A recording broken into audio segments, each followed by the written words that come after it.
Earstravagant Adventures. I'm your host, Rachel, alongside Katie. Hi. Here to whisk you away on another thrilling journey through the magical realms of Disney, Universal, and beyond. Today, it's time to set sail on the Disney Wish. So let's dive into what makes this ship so special.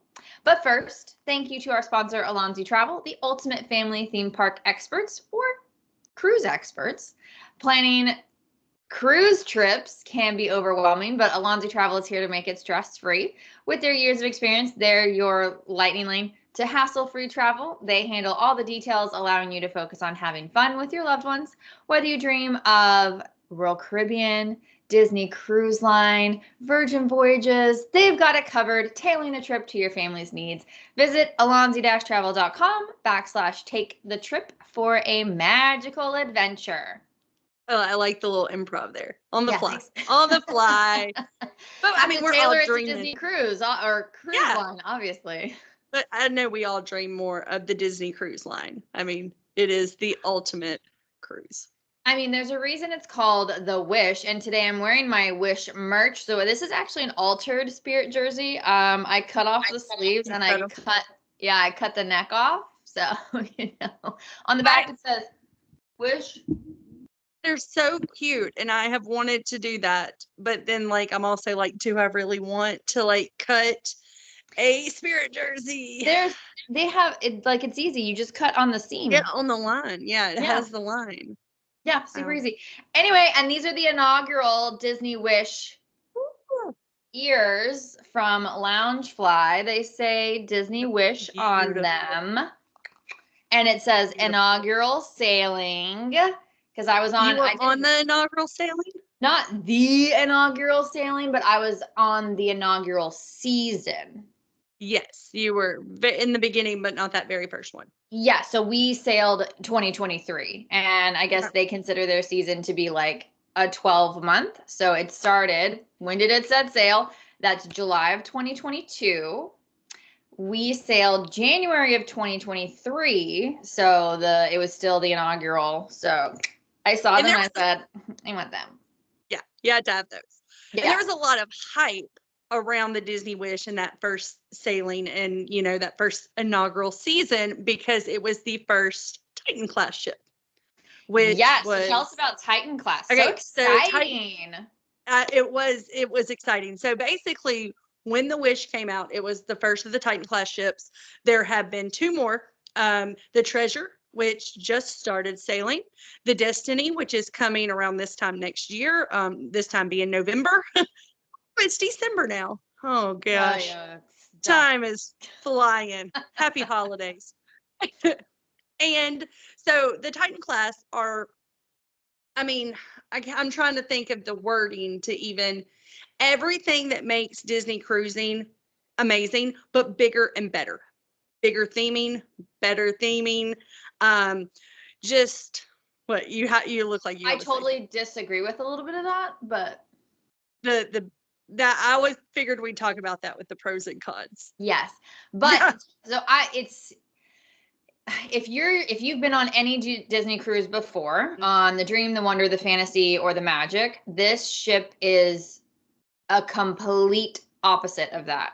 The four ships that have been in Disney's fleet for a while, they're very much like your traditional cruise feel. It's got the mahoganies, the red, the blues, the gold. It's very and it's beautiful. I love the ships. I love them. The Dream is still my favorite ship to this day.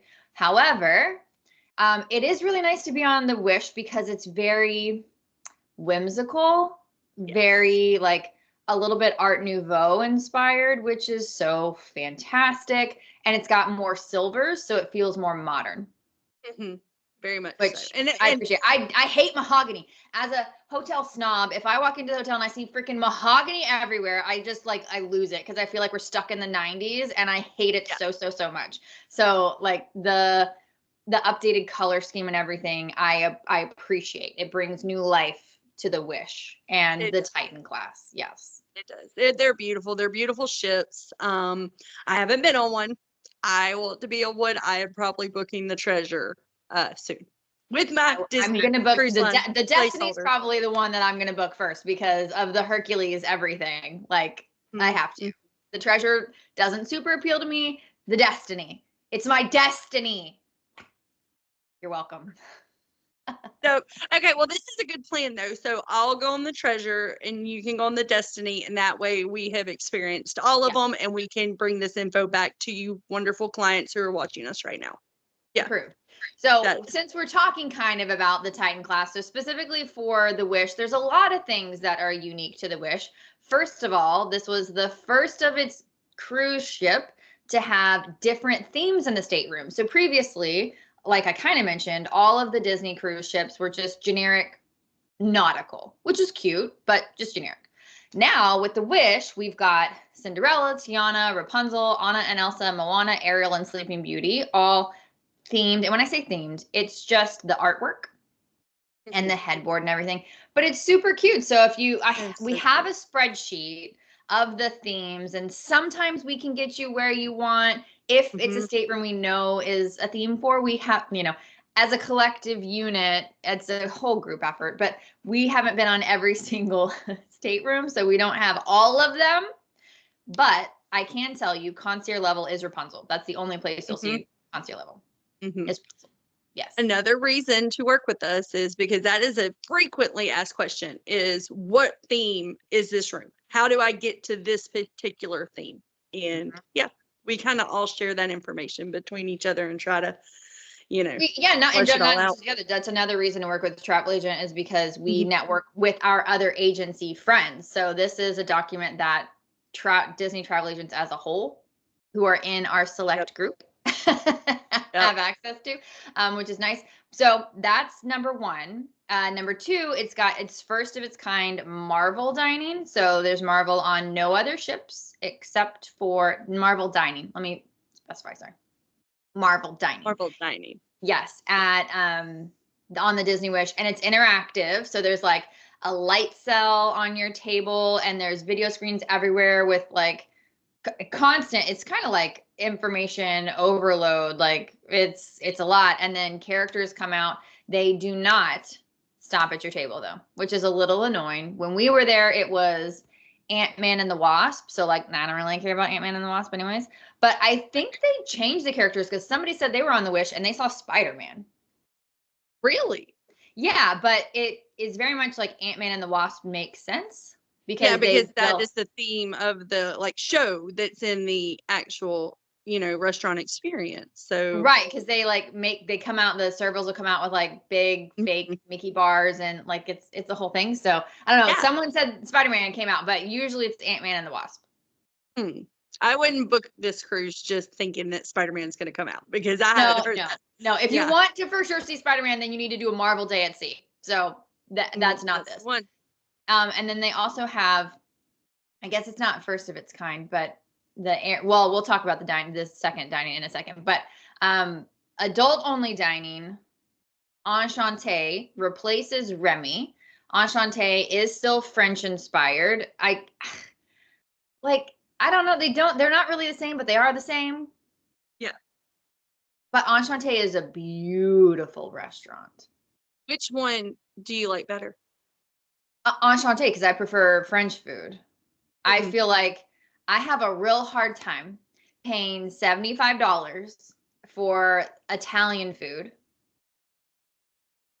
but I will pay $95 for a 6-course French dinner on board a cruise. So like Palo is not my preferred, but Palo for brunch is an amazing value.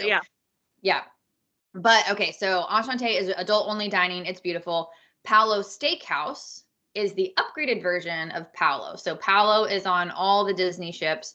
Palo Steakhouse is on the Titan class, and it's just an upgraded version of it. But this is the adult brunch you want to go to, Palo, because they have like a buffet plus order off the menu. And like I see order off the menu, the Mickey pretzel, the Mickey waffle they give you is the size of my face. And I ordered a calzone, and it was a freaking gigantic calzone, and it was amazing. Plus they had like shrimp and lobster, and like it was so much food. So Paolo for brunch, 10 out of 10. Recommend. Yep. I mean, I do like Paolo. I do like Paolo. If I'm only gonna have one though, because if it's a 4-night cruise, you only need to, like, one is still pushing it. But I would do Enchante over Paolo personally. And then what else did I say? Oh, the lobby atrium is so unique on the Disney Wish. We can talk about this with cons. I don't love it so much. It's not as like organized. It's like, so on the regular Disney Cruise Line ships, there's a double staircase, and then it comes onto a stage, and they always do a little cute show. And then at the end of every cruise, they have a character palooza, and it just makes sense because the double staircase goes onto the stage. On the Wish, there's a beautiful spiral staircase, and the stage is over here. It's so it like it just, from a frequent Disney cruiser brain, it like doesn't compute. But you get used to what you get used to, you know. Right, and the character palooza like doesn't happen the same. So it's like, what is happening? Disney people don't like change, in case you didn't already know. Yes. We very much like things to stay the same. Yeah, give me new stuff, but also don't change. You know, don't take away what we have. But yeah. So the chandelier here, it's called the Wishing Star. I love the idea behind it, and multiple times throughout the night, there's a surprise and delight moment, which I'm not going to tell you about. You have to get on the cruise to experience it yourself. And there's a specific one that happens at midnight. So midnight is different than the rest of the night, but it's a surprise and delight moment. Check it out. And then there's an adult lounge area. So this was the first ship to have, I'm pretty confident, an ultra themed immersive bar. Yes, you are correct. Yeah. Yes. So this one has the Star Wars one, which I could care less about. So don't ask me about it, because I set foot in, really I walked, and I left. It's really cool. It has a whole, like, not animated, what's the word? Computer generated, like, giant windows that make it look like you were going through hyperspace. Like, if you want to feel like you are on a bar, on a star cruiser, going through the galaxy, this is the place to be. It is super, super cool. Don't listen to her. Even if you don't like Star Wars. If you like Star Wars, this is the place to be. Find me in the Nightingale Lounge sipping a champagne cocktail. Don't come for me. Bye. Ooh. Also, the Aquamouse is the first ever attraction at sea. It's an immersive water coaster thing. So when you're going through it, there's Mickey Mouse animated shorts, music, lighting, special effects, 760 feet of twisting tubes. You can go, I think it goes over the ocean too. You can see the ocean anyway, for sure. And then it splashes you down into a lazy river. It's really cool. All of the Disney cruise ships have a water slide, but this is the first water attraction.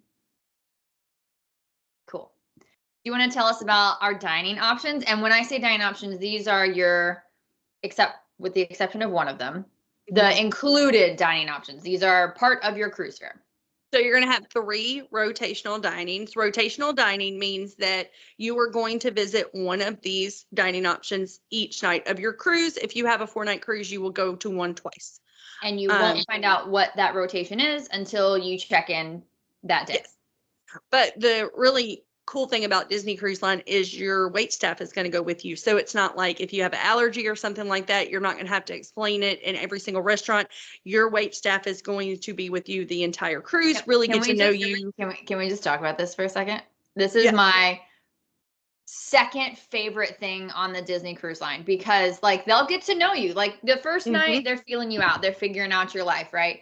The second night, they're like, I feel like I know this person, maybe possibly. The third night, they got you. So like my husband would always order unsweet tea. I would never order a drink. So it was always, okay. Don't get me started. He is from Texas. I don't understand it. Don't get me started. Oh, I don't get it. Yeah. And I would always have water, no ice. So the second night, that's what was waiting for us. And then I always like throw a curveball. I'm like, actually, today I want a hot tea. So then on the third night, he's like, do you want a hot tea today? I'm like, yes, I do. Please. Thank you. But my husband would always have the same thing. So we'd always have that. And then by the time like the third night comes around, they kind of got our food preferences too. So they'd be like, okay, I think, when I was like, I don't really know what I want. He's like, well, I can bring you out everything, but I think you might not like this. I don't think this is going to be your cup of tea. And I'm like, okay, well, if you think that, great, don't bring it to me. Or I don't like any of these dessert options. Can I have something else? And he'll say, well, you liked this from yesterday. I can get that for you. I'm like, yes, please. These servers are. They will get stuff from the other restaurants, you know, especially like if your kid only eats this and it's at 1923, but you're at Marvel. Yeah. I mean, it's amazing. The service. I love them. My first favorite thing is the stateroom attendants. Yeah. Okay. With the towel animals. And they are the stateroom hosts, ma'am, followed by the dining room people. So like, I just had to give a really quick moment for these people because I've been on 7. We're gold now. So whatever gold means, we're gold. I've been on that many cruises and I have never had a bad waitstaff or stateroom host. No, it doesn't exist. I don't think. I don't think it exists. No. Anyway, please continue. All right. So the restaurants, guys. 1923, which that one is themed to Walt and Roy, right? Am I wrong? So this one, this is a little weird. So there's 2 sections. There's Walt's section and there's Roy's section, but they're not themed to them. What they're themed to is Disney Archives. So like the name, like it's, you know, it's one big restaurant, but one side is Walt's, one side is Roy's, and then when you go in, it's just Disney animation threw up everywhere, and my lord, do they have a collection. Yeah. And you can actually walk around a little bit, you know, and see all the things. So even if you're in one room, you can go to the other room and kind of check out all the really cool stuff in there. Amazing. So the next one is Arendelle, okay, which is Frozen. So they have a little bit of a Frozen sing-along show that you're going to see while you're eating. I do believe that unlike the Marvel one, they will do a little character meet and greet at the tables, right? Yep. So, and I believe it's Anna, Elsa, Olaf, and Kristoff. So Anna and Kristoff come around together, and then Elsa comes around, but Olaf came around too. Not Olaf. No. Okay. No. Olaf has his own thing. Olaf has a picnic thing. That's right. That's what I was thinking about. Olaf's picnic. We hadn't talked about that. We should have put that in here. Well, that's a paid thing, and I don't. Okay. But the Oaken guy will walk around because he's in it. Because the show is you're celebrating Anna and Kristoff's engagement, and Oaken, right? That's his name. He's a wedding planner. Oaken. He's a wedding planner. No, he does it all. He does it all. Big summer blowout. It's a cute show. Everybody knows I'm not a huge Frozen fan, and I did thoroughly enjoy myself. So, you know.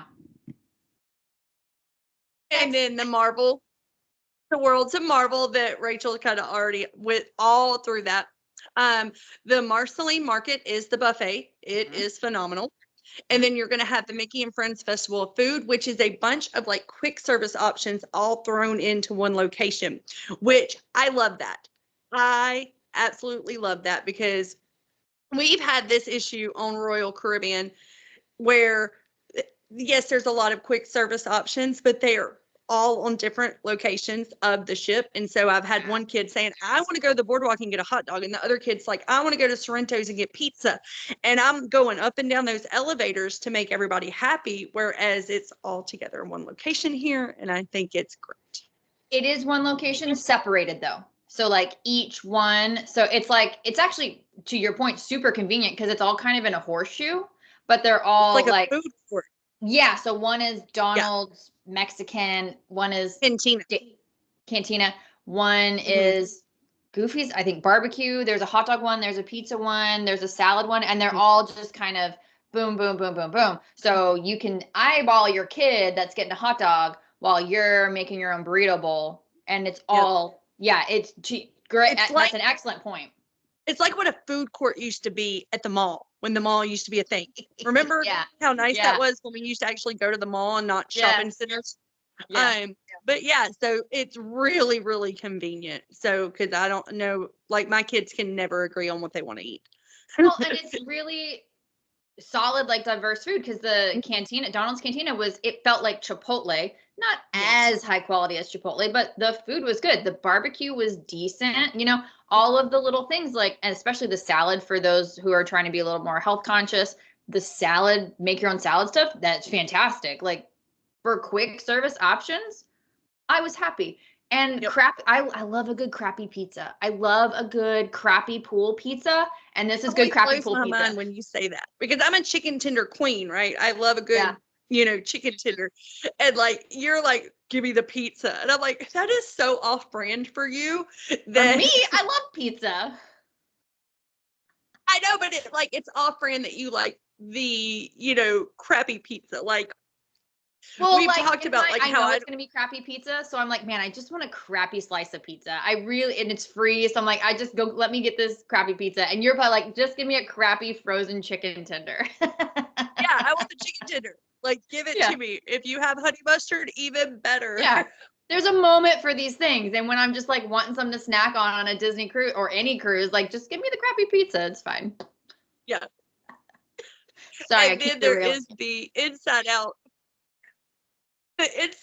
Joyful Sweets, which is a dessert shop, but it is at an additional cost. But the theming is adorable inside Joyful Sweets. Like, it is so super, super cute. I hope you do the thing where you throw up the pictures, and it's the pictures right here, because it's so cute.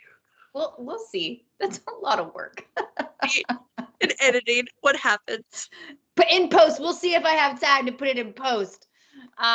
So another thing that everyone loves about a Disney cruise ship is the Broadway style shows that they have that are not at an additional cost. And they are great. I will always make sure to watch them, especially if it's my first time. I will watch all of them because they are fantastic, and they're about an hour and 15 minutes. So it's perfect for kids because it's not super, super long. This one, they have Aladdin, Little Mermaid, and Disney Seas the Adventure. Aladdin and Disney Seas are original productions. Little Mermaid is just a retelling of the story. So when I say it's original, like Aladdin, it's like a spin on Aladdin. So it's not just like the movie word for word. And then Disney Sea is like a compilation of Disney characters. So it's like a character palooza show form. It's cute. We like it. We like it. Yes. Definitely make time to see it because they're cute. And it's Disney. They're first and foremost an entertainment company, so they're going to do a good job. Yes. Yeah. Yes. Okay, so where does the Wish visit? I skipped that one because we already talked about all that. We got so excited. Yeah. We were like, we covered all that. So currently, it's just going to go to Nassau, Castaway Cay, or Lighthouse Point.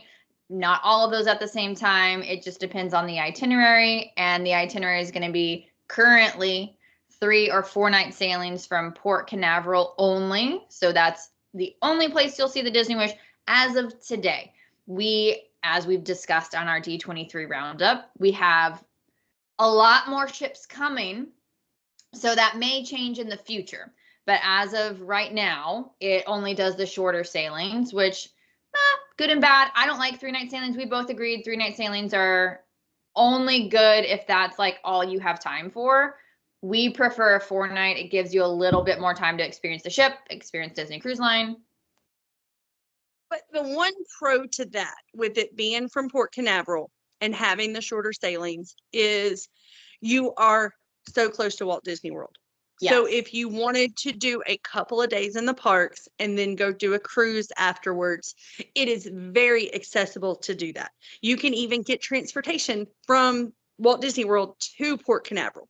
And I have a lot of clients that do that. Now, if this was a 3 night saving and we were going from Port Everglades, if we were down in Fort Lauderdale, No, that's too short to go all the way down there. Yeah. Yeah. 3-night sailings, I just, in general, it doesn't matter where you're sailing from. I just don't feel like it's long enough for you to really get relaxed and have the true, any cruise line. It doesn't just, I'm not just talking about Disney, any cruise line. I don't like them. I think they're way too short. Even like 5 nights is my favorite because it's like the perfect sweet spot. But if 4 nights is all you have time for, or 4 nights is what fits in your budget, 4 nights are better. But it goes year round, out of Port Canaveral, 3-4 nights, Nassau, Castaway Cay, Lighthouse Point, a combination of those things. Yeah. You're not going to get all 3 at one time. No. No. This piece of hair. There are some sailings that you can get all 3, but they have been mostly out of Port Everglades here recently. Yeah. Fort Lauderdale. Yeah. Yeah. So, because you have been on the Wish and I have not, it is my wish to go on the Wish. Actually, no, it's my wish to go on the Treasure. What are your pros from the Disney Wish? My pros. I think the food is better on the Disney Wish. We didn't really talk about the menu offerings, but in Marvel, the menu is really inventive and unique. And I think they did a good job in there. Arendelle, it's like Norwegian style food. So it's again unique. And then 1923 is your like upscale American food. I think they've done a really good job with the food. I love the staterooms. I think they've got that really crisp, clean feel to them. We did stay concierge level. They're elegant, yeah. So we did the concierge lounge because can be bougie. You know what I want to be. And this was after we did Dopey. So like I'm like, I need to be pampered. Hello. So the Rapunzel rooms are exquisite. It's the most comfortable bed I have ever slept in, period. And the concierge staff is amazing, but that's unique to the concierge lounge. However, I will say Disney Cruise Line in general, their beds are very comfortable. So that is a huge pro to me. Also, just a Disney Cruise Line pro in general, they do have a split bathroom in a certain staterooms, which is a huge deal. So 2 people can be getting ready at the same time. Huge, huge deal. I do, what else is a pro? You tell me. I mean, the Broadway shows are a pro. The overall look and feel of the ship is a pro. The staff is a pro. Yep. Yes. And the theming of the lounges is great. Like the Nightingale Lounge is stunning. The Tiana's area is stunning. The adult area, they have a game that they play. It's like a villains. Gosh, what is that game? Where it's like the villains are on the screen and it's like rows of 3. Oh my gosh. It's a play on like a famous old game show. But it's villains and they like speak. It's a cool game show. So like that's fun. I like the Wish. No idea what you're talking about. That's fine. Somebody in the comments will know what I'm talking about. I'm not describing it well at all. But like, yeah, I don't know, but it is definitely a classic like game show. I'll have to put it in. I will put this one in so people can see what I'm talking about and they'll be like, oh, it's this. We'll put it in a post. It's fine. It's fine. So ask me my cons. What are your cons for the Disney Wish? As a person who is gold and has gone on 7 Disney cruises. My biggest con is honestly the layout. So there's a couple weird things about the Disney cruise ship. The original class, like you could walk from front to back on every deck, no issues, front to back. On the Wish, you can't do that on many decks. So you can a little bit more easily get lost. So that being said, some of the elevators don't go to all the floors. Speaking of elevators, they are way too sensitive. They've kind of fixed it. But early on, like if you even looked at a button, it would light up. Question. I'm going to interrupt you really fast. I watched a documentary the other day on the building of the Wish. It's on Disney Plus if anybody wants to check it out. And just because I had never thought of it, but when I say this, it's going to make sense. Started sailing in 2022. the majority of the ship was built during the pandemic, and there was huge issues with the Disney execs not being able to travel overseas to watch every portion of the ship and like it coming together. I wonder if some of these issues are because of that. I think the elevator thing might be, but some other things I'm going to say are not. I think it's No, just the layout of it, like, you know, like no, not being... that was how it was designed. And a lot of modern cruise, like Royal Caribbean's like that. Like there's lots of spaces on Royal Caribbean. Like you can't walk to the front and the back. And like you just get Disney cruise ships in general are smaller. Like they are just, and that's what I prefer about a Disney cruise ship because they're smaller and I'm not going to get lost. Like it's super easy to navigate these ships. On the Wish, it's not as easy. That was an issue. They've kind of fixed the elevator button sensitivity. But my biggest issue is there's not like a there's not a traditional adults only area. So on the older ships, there's like very clear, you're going into adults only area. Kids can walk back there, but it's more like kids don't come back here. You know what I mean? Yeah. This is for us. Yeah. Yeah. It's not a space that kids are going to find fun things. So like, you know, fine. Here on the Wish, it's in like the middle of the ship. So it's not a very clear definition of like, this is an adults only space. It's right next to like the shopping and like all this, the movie theater, like it's all in the same area. So there's not a nicely defined kids don't enter space. Yeah. Like, what are they going to do next? Put it right next to the kids club? Like you drop them off and then we'll be. It is really close to the kids club. Very close to the kids club. Because the kids club, that's another thing, is on the same, like the entrance to it is on the same as the main atrium. There's it's cute. It's a little slide. It just goes down. Yes, the slide where you slide to get into kids club. But that's on the main entrance, the main deck. Whereas on all the other ships, the kids club is isolated on deck 5. That's where you go. It's completely separate from the adults only area. The Wish, the adults only area is like right by that. It's also in a main thoroughfare, so it's so congested, but also like they have it all, everything is crammed in this one little section. So like the walkways are like hotel hallways. Imagine how small and narrow hotel hallways are. And you've got all these people trying to like, it's very crowded. It was not well thought out. And I'm afraid that's also going to be continued in the Treasure and the Destiny because they have like a very similar layout. And that is my biggest con is I hated going to the lounges because number one, it was hard, almost impossible. I only got into Nightingale once because it was always so busy. But the spaces aren't big enough. And they're overly congested. If they had their own space like they used to, I think it would have solved a lot of problems because then it's ice. Like adults want to space away from everything. It's like Park 101. We're going to put this over here to draw crowds over here because some people are going to want to hear. Yeah, like I mean that is why that's why the parks sometimes don't feel busy at all, even if there's a lot of people there, because you are diverting to different locations in the parks. And you also need to do that on a ship. Yes. Yeah. And I do feel like having no rhyme or reason to the stateroom themes is also a con because I don't want a frozen room.